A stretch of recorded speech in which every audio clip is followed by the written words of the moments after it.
Yo, what's up mga ka-teammates? For today's video mga ka-teammates, magpapakain tayo kay Putin. Yan, kasi wala nang kain yan, no? Gutom na yan siya mga ka-teammates. Pakainin na natin si Putin. So, ito ang kanyang food mga ka-teammates, ha. So, ito na mga ka-teammates, ha. Pakain na tayo kay Putin. Another one. Ito pa mga ka-teammates, ha. Another one. Monster fish. Pa. Pa. Wala. Okay.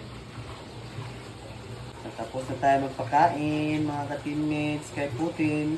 Thank you for watching. Shout out sa aking videographer.